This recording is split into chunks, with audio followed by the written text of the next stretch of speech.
Hiba, go ahead. I'll come to you, Saeed. I know that you don't want to comment on what's happening, but till now the figures, we don't know the accurate figures of what happened in Lebanon. Some are talking about 3,000, 4,000. We have civilians, and there also the Iranian ambassador, also sons of members of parliament from Hezbollah blocs. The question, do you think that this is a legitimate target for any party to do that, whether it's Israel or someone else? Because there are Hezbollah targets in this, if it's attack or incident or whatever you want to call it. So let me not comment with respect to this specific incident in answering the question, only because there are a lot of reports out that in many cases are not yet confirmed. And as you well know, sometimes in the early hours, the reporting you see in the early hours tends to be somewhat off the mark. It gets supplemented with additional facts as time goes on. So I will just say what we believe are legitimate targets and what are not legitimate targets. Obviously, we believe that civilians are not legitimate targets for any type of operation, and that no country should be targeting civilians. No country, no organization should be targeting civilians. Members of a terrorist organization are legitimate targets for countries to launch operations against. And those are the principles that we hold ourselves to, and those are the principles we expect other countries to uphold in their operations. Okay, Matt, and you were also saying that it's hard to achieve a diplomatic solution on the northern front between Hezbollah and Israel unless we have a ceasefire in Gaza. This would be more helpful. Also, Hezbollah is saying the same, but the Israeli wants to change the situation, the current situation. They don't want to go to October 6th. They want to change the current situation, not the same way it was before October 7th. Do you support that? So what do you mean? In what way do you mean they want to change the situation? In what way? They don't want Hezbollah fighters on the borders. They want like a buffer zone.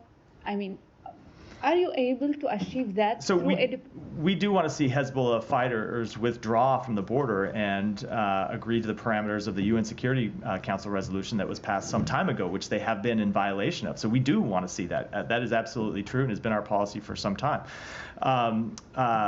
And I would just note that with respect to one of the reasons it's so hard to get a diplomatic resolution without calm in Gaza is that's what we've heard the head of Hezbollah say many times, right? He has made clear that as long as the conflict in Gaza continues, they're going to continue to launch missiles and rockets and drones across the border at Israeli villages, Israeli towns, and so that is the impediment that we face, and we very clearly take him at face value given the actions that Hezbollah has shown to be true over the past 11 months. It doesn't change what we have to do and what we're trying to do, and we'll continue to stay focused on. One more question on this, but the Israeli argument is that we cannot, if we keep the situation as it was on October 6th, we cannot prevent another October 7th from the northern borders. Do you believe this is an accurate assessment by them? So certainly we want to see a long-term resolution to the security situation that Israel faces in the north of Israel, and we want to see a long-term solution to the insecurity that civilians in southern Lebanon have faced. And so you look at this in stages, right? The first thing that we want to get is a ceasefire in Gaza. You heard me talking about that for the last few minutes because we think that would allow us to unlock a diplomatic resolution across the blue line. We would like to see, as part of that diplomatic resolution, a cessation of hostilities. And then ultimately, we would like to see some kind of long-term diplomatic resolution like those that have been reached in the past and at times have broken down.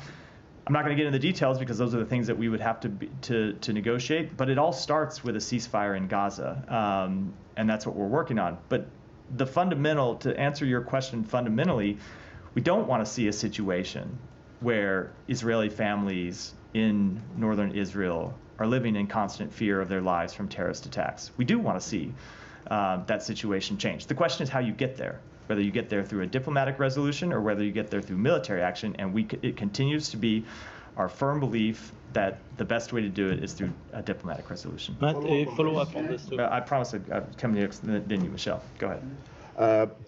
Again, as Heba said, you don't want to talk about it because you don't have any assessment yet, U.S. assessment, but things on the ground are moving. Hezbollah already is accusing Israel